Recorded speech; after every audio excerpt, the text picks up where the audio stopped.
ನುಗ್ಗೆ ಗಿಡ, ನಮ್ಮ ತೋಟದ ನುಗ್ಗೆ ಗಿಡದ ಹತ್ರ ಬಂದಿದ್ದೀನಿ. ನೋಡಿ ಇಷ್ಟೇ ಚಿಕ್ಕದು ಗಿಡ, ಅದರಲ್ಲಿ ಇನ್ನೂ ಕಾಯಿ ಬಿಡ್ತಾ ಇಲ್ಲ. ಮುಂಚೆ ಇತ್ತು 4-5, ಅದೆಲ್ಲ ಬಿದ್ದೋಯ್ತು. ಇವಾಗ ಇದು ಬೇರೆ ನಟ್ಟಿರೋದು, ಇದು ಇಷ್ಟು ದೊಡ್ಡದಾಗಿದೆ. ನುಗ್ಗೆ ಸ್ವಲ್ಪ ಸೊಪ್ಪು ತೊಗೊಂಡೋಗಿ ಸಾರು ಮಾಡೋಣ ಅಂತ ತೋಟಕ್ಕೆ ಬಂದೆ.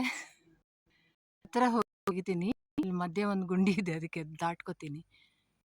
ಫ್ರೆಂಡ್ಸ್, ಎಳ್ನೀರು ಕುಡಿಬೇಕು ಅನ್ನಿಸ್ತು. ತೋಟ ತಿರುಗ್ತಾ ಬಂದೆ, ಕುಡಿಬೇಕು ಅನ್ನಿಸ್ತು. ಕತ್ತಿ ತೊಗೊಂಡು ಬಂದಿರಲಿಲ್ಲ ಕೈಯಲ್ಲಿ, ಆದರೆ ನಾನು ಬಿಡ್ತೀನ. ಹಾಗೆ ತಿರುಗಿಸಿ ಒಂದು ತೆಗೆದೆ, ಇನ್ನೊಂದು ಎಳೆದು ಬೇಕು ನನಗೆ. ನೋಡಿ, ಒಂದು ತೆಗ್ದಿದ್ದೀನಿ, ಇನ್ನೊಂದು ಎಳೆದು ಬೇಕು ನನಗೆ. ನೋಡ್ತೀನಿ ಇವಾಗ ಇದು ಯಾವ ಥರ ಇದೆ ಅಂತ. ಕುಡಿಯೋದಕ್ಕೆ ಅಂತ ನನಗೊಂದು ಸೂರ್ಯಂಗೊಂದು ಅಂತ 2 ಎಳ್ನೀರು ತೊಗೊಂಡು ಬಂದೆ. ಇನ್ನು ನುಗ್ಗೆ ಗಿಡ ಹತ್ತಿರ ಹೋಗ್ತಾ ಇದ್ದೀನಿ. ಇದು ನಮ್ಮ ಪುತ್ತೂರಿನ ತೋಟ ಅಂತಂದರೆ ಇದೇ ಥರ ಹೆಚ್ಚು ಕಡಿಮೆ ಎಲ್ಲ ಏರು ತಗ್ಗುವುದು, ದಿಣ್ಣೆ, ಗುಡ್ಡ, ಸಣ್ಣ ಸಣ್ಣ ಗುಡ್ಡಗಳು. ಹತ್ತಬೇಕು ಇಳಿಬೇಕು ಆ ಥರ. ಸೊ ನಿಮಗೆ ದಾರಿ ಉದ್ದಕ್ಕೂ ತೋರಿಸ್ಕೊಂಡು ಹೋಗೋಕ್ಕಾಗಿಲ್ಲ ನನಗೆ.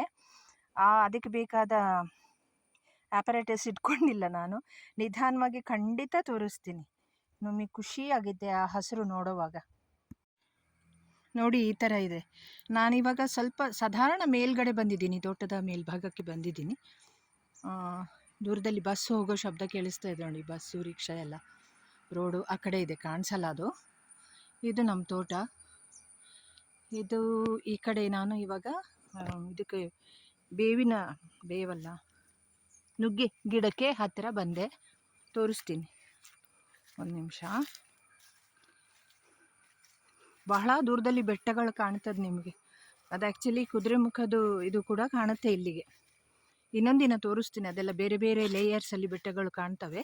ಇವಾಗ ತುಂಬ ಮೋಡ ಇರೋದ್ರಿಂದ ಅದೆಲ್ಲ ಅಷ್ಟು ಕ್ಲಾರಿಟಿ ಇಲ್ಲ. ಇನ್ನೊಂದು ದಿವಸ ತೋರಿಸ್ತೀನಿ. ಇವಾಗ ಇದು ನುಗ್ಗೆ ಗಿಡದ ಹತ್ರ ಬಂದೆ ನಾನು. ನೋಡಿ, ಸಣ್ಣ ಗಿಡ.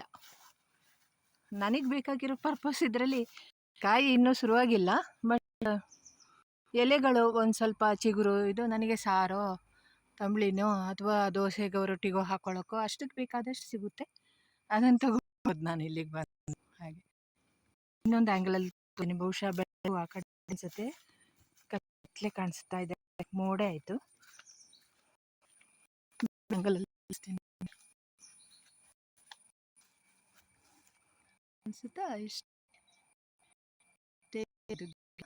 ಸಣ್ಣ ಥರ ಬಂದು ನಾನು ನನಗೆ ಬೇಕಿದ್ದಾಗ ಒಂದು ಚಿಗುರು ಕಿತ್ಕೊಂಡು ಹೋಗೋದು. ಇಂಥದ್ದು ಸುಮಾರು ತೆಗೆದಿಟ್ಟಿದ್ದೀನಿ ಮನೆಯಲ್ಲಿ. ಇವಾಗ ಸುಮ್ಮನೆ ನಿಮಗೆ ತೋರ್ಸೋಕ್ಕೆ ಅಂತ ಒಂದು ತಗೊಂಡು ಅಷ್ಟೆ.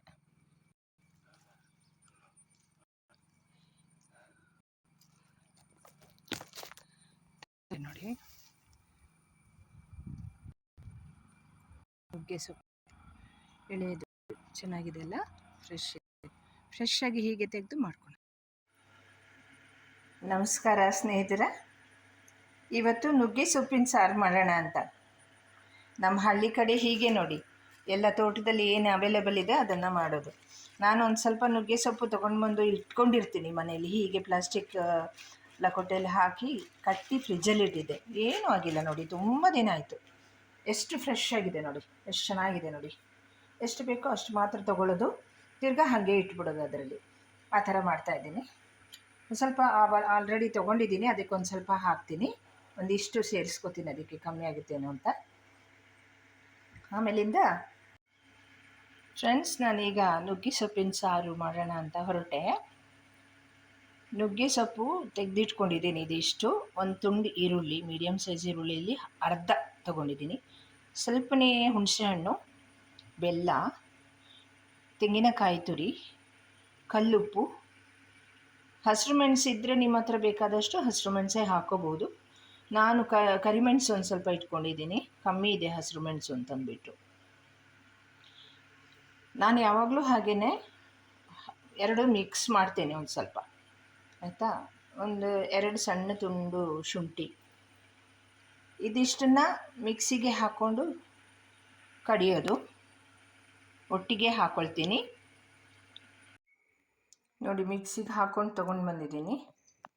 ಇವಾಗ ಇದನ್ನು ಒಂದು ಪಾತ್ರೆಗೆ ಟ್ರಾನ್ಸ್ಫರ್ ಮಾಡ್ಕೊಳ್ತೀನಿ. ಮಾಡಿಕೊಂಡು ಅದಕ್ಕೆ ಎಷ್ಟು ಬೇಕೋ ಅಷ್ಟು ನೀರು ಹಾಕ್ಕೊಂಡು ಕನ್ಸಿಸ್ಟೆನ್ಸಿ ಸರಿ ಮಾಡ್ಕೊಳ್ಳೋದು ಸಾರಿಗೆ. ಆಮೇಲೆ ಕುದಿಸೋದು ಚೆನ್ನಾಗಿ.